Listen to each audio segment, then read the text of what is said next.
Gising na. Bakit? Kain na. Ay, so yun, what's up? Good morning mga idol, good morning. Magandang umaga mga idol. Igising ko lang mga idol.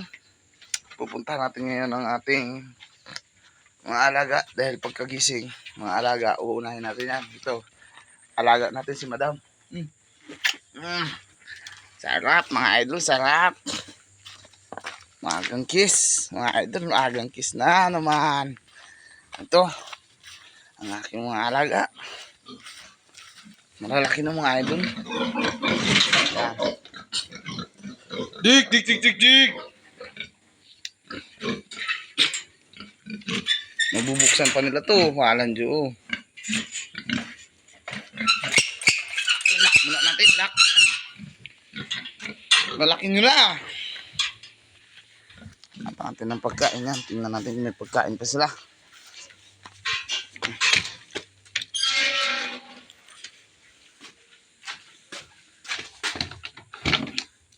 Yun, meron pa.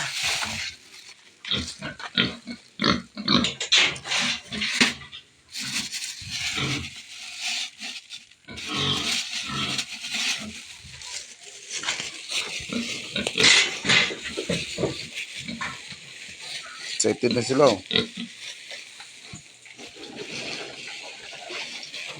Excited na Quebec.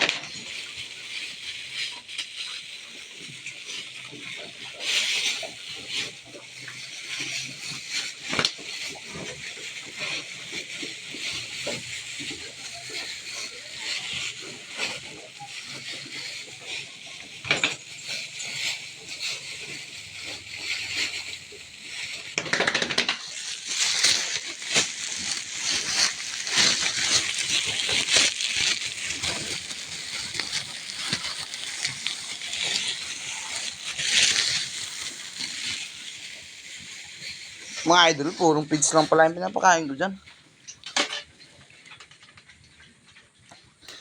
So yan, pagtapos natin dyan, takpan, pupunta naman natin ngayon ang aking mga baby. So, yan, ito din ang pagkain nila. Iba din ang pagkain nila.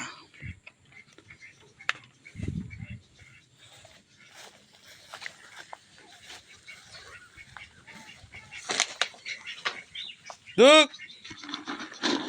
Duk! Duk, duk, duk, duk, duk, duk, duk, duk, duk, duk, duk. Duk, duk, duk, duk, duk, duk, duk, duk. Mahihiyain pa yan mga idol, mga bibi ko na yan. Wala silang itlog ngayon ah. So yun, ngayon lang naman sila walang itlog. Dik! Ay, Duk! Duk, duk, duk, duk, duk, duk, duk, duk, duk. So yun. Good morning mga idol. Ito pa, ang aking aso.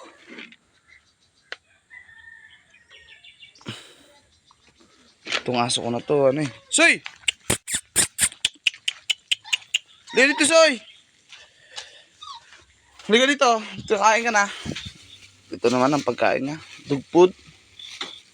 Marte kasi itong aso ko na to. Ay, kumain ng kanin. Soy, oh.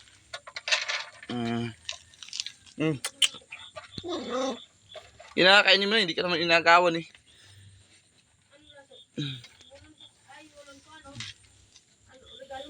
Payat ka na sa kagagawan mo, ayaw mo kumain ng kanin. Naku. Gusto niyan guys, yung kanin. Diba lulutuin? Ihalo mo dapat yan, yung dog food, ihalo mo dito sa pagkain nitong busit na to. Kaya, nako. Kailangan pa dami sakripisyo pa bago kumain itong busit na to. Na pag purong dog food lang, ang bagal kumain. Ang payat na payat ka na oh. Walang juka ba? So yun, nakapakain na tayo ng mga alaga natin. Yung manok ko, maaga pa nagsipaglayasan yung manok ko.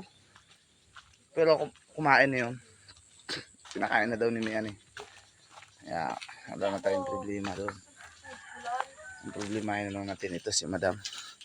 Hindi pa daw siya kumakain. Tingnan mo naman sa lapad ng likod niya.